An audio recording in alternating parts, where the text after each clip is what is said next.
Shalom, saudara-saudaraku sekalian yang dikasihi Kristus. Pada pagi hari ini, kita akan mendengarkan lagi sapaan dari Sabda Pagi Gemim Sion Winangun, edisi hari Kamis tanggal 29 Agustus 2024. Sebelum kita mendengarkan atau membaca firman Tuhan, mari kita berdoa. Bapa, saat ini kami akan membaca firman-Mu.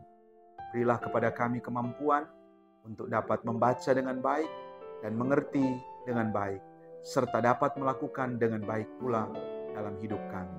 Kami sambut di dalam nama Tuhan Yesus. Amin. Saudara-saudara yang dikasihi Tuhan, pembacaan Alkitab kita pagi hari ini dari Filipi pasal 4 ayat 15 dan ayat 16. Demikian bunyinya. Kamu sendiri tahu juga, hai orang-orang Filipi, bahwa pada awal pengabaran Injil, ketika aku berangkat dari Makedonia, selain kamu, tidak ada satu jemaat pun yang mendukung aku dalam hal memberi dan menerima.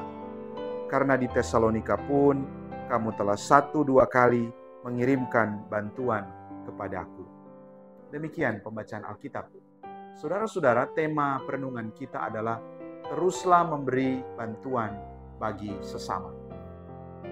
Saudara-saudara yang dikasihi dan diberkati oleh Tuhan Yesus, kepedulian merupakan wujud dari kasih yang didasarkan pada iman.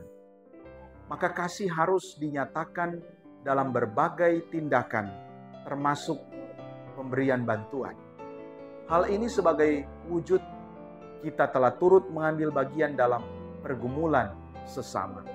Menyatakan rasa simpati dan empati dalam pergumulan sesama itu menjadi kekuatan bagi orang percaya.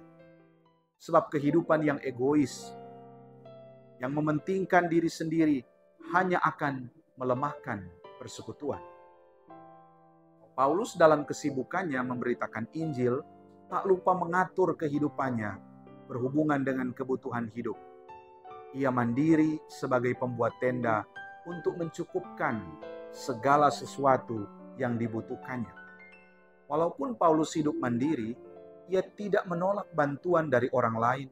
Dalam hal ini, pemberian jemaat Filipi. Bagi Paulus, kemandirian bukanlah suatu kesombongan dan menerima bantuan bukanlah kelemahan atau kehinaan. Ia sadar sebagai orang percaya, saling membantu merupakan wujud kasih, apalagi ketika berada dalam kesusahan. Maka ketika menerima bantuan, ia mengapresiasi perbuatan tersebut sebagai sesuatu yang baik dan menggembirakan. Maka firman saat ini, Paulus mau memberi penjelasan tentang sikapnya ketika jemaat Filipi peduli padanya.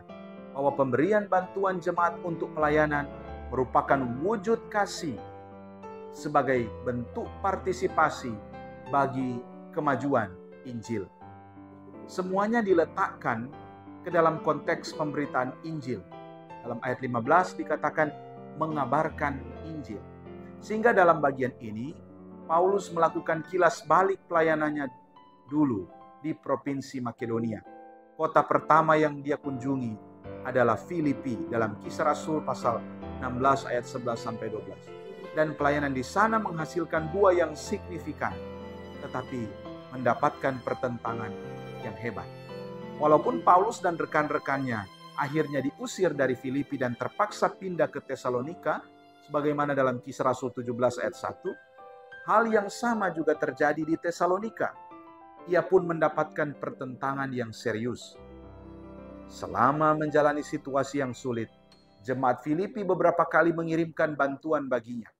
Di sini memperlihatkan kepedulian jemaat Filipi yang telah mengambil bagian dalam hidup pelayanan Paulus melalui persekutuan yang saling memberi dan menerima.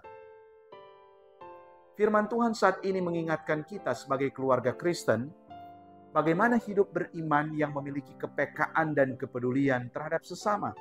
Bagaimana kepedulian yang ditindaklanjuti melalui pemberian bantuan. Sebab hal ini tampaknya seringkali dilupakan oleh orang percaya. Di satu sisi, ada jemaat yang kurang memberi. Mereka hanya hidup untuk dirinya sendiri. Mereka kurang peduli dengan kemajuan Injil. Berhala materi dan harta telah menguasai kehidupannya, sehingga mereka tidak peka terhadap pelayanan. Kehidupannya sehingga mereka tidak peka terhadap pelayanan. Di sisi lain, secara organisasi juga kurang bijaksana dalam mengelola bantuan. Entah berapa banyak persembahan jemaat yang diberikan, tetapi tidak maksimal dimanfaatkan, sehingga kurang berfaedah bagi penginjilan. Yang meningkat bukan pertumbuhan iman dan bertambah orang yang beribadah, tetapi taraf hidup rohaniawan yang semakin mentereng dan gedung yang semakin mewah. Ketika bantuan dan persembahan tidak maksimal diberikan dan pemanfaatan yang tidak tepat sasaran, dampaknya gereja tidak bertumbuh dengan sehat. Maka sebagai jemaat, mari kita membangun persekutuan dan menata pelayanan dengan benar agar bertumbuh hidup, saling memberi dan menerima. Amin. Mari kita berdoa. Terima kasih Tuhan atas firman. Berilah kami kemampuan untuk melakukannya, supaya hidup kami terus-menerus menghasilkan buah-buah firman. Dalam nama Tuhan Yesus. Amin. Saudara-saudara, demikianlah Sabda Pagi pada hari ini. Tuhan kiranya memberkati kita semua. Shalom.